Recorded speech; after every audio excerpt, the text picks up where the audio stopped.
Leaving. When I was 19, my parents took me to San Francisco over a Christmas vacation. The thing that stuck with me all during the day while we were out shopping was the vibrancy of the people. Everybody seemed like an individual. The streets were loud and crowded, but not in an annoying way. They were exciting. People were singing and laughing and literally dancing on the sidewalk. After the sun went down, the city retained this heat. Not just the concrete, but people stayed outside, talking and eating and connecting with each other. It was late at night. It was too late to be out alone in an unfamiliar city. My parents had gone to bed, but I wanted to be out on the streets. I wanted to go explore. I went and I wandered around, smiling dumbly and staring at people. They were trying to sell me shit. There was street vendors trying to sell me trinkets and t-shirts and tote bags. And I loved it. I bought all kinds of crap that I didn't need. One woman asked me for directions and I was beaming. I was so happy to be mistaken for a local. I wanted so badly to fit into this place where nobody fit in. I got back to my hotel room finally and couldn't sleep. I was filled with not just the energy of the city, but with anxiety. I was a junior in college with no major, no ambition. I was kind of falling into a depression back at school that I hid from my parents. And it was all weighing down on me, especially after such a lively day. In the city below, looking out my window, it had made an impression on me. And it struck me that I want to do something that will let me live someplace like this.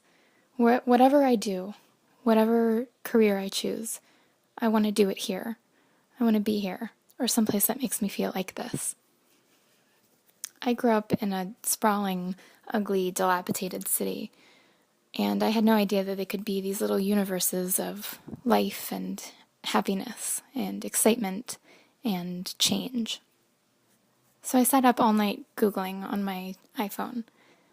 I started with some search like professional jobs for artistic people, or, careers that let you do art. I knew I didn't want to be a starving artist. I came across an interview with a professional-looking guy who was an industrial designer. He said that what he loves about his job is he gets to sketch all day long, and that sounded awesome to me. I woke up the next morning, I told my parents, I'm going to be an industrial designer. Okay, honestly, it was with less conviction, because I still wasn't clear on how I was going to accomplish this. My school in rural Ohio didn't offer industrial design, and frankly, I didn't even know what it would take to do this. Back at school, I tried to piece together classes that would fit into this mold of product design. Going from sculpting clay and painting canvases to solving equations on a computer. They felt wrong. They were computer classes full of smart Asian guys. I was the only girl in there.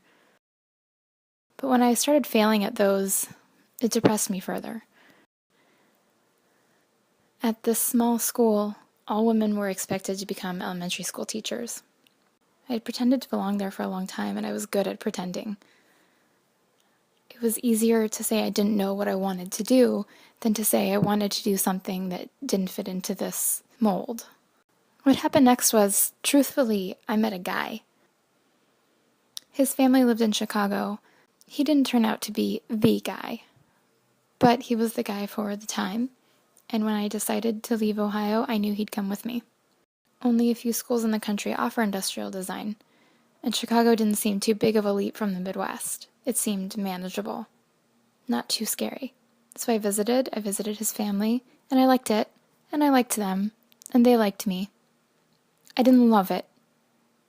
I didn't set my expectations too high, which, to be honest, is how I felt about the guy, too. It made my parents feel safer for me to live with someone. It made rent cheaper. It made a new city less lonely. So that's how we fell into living together.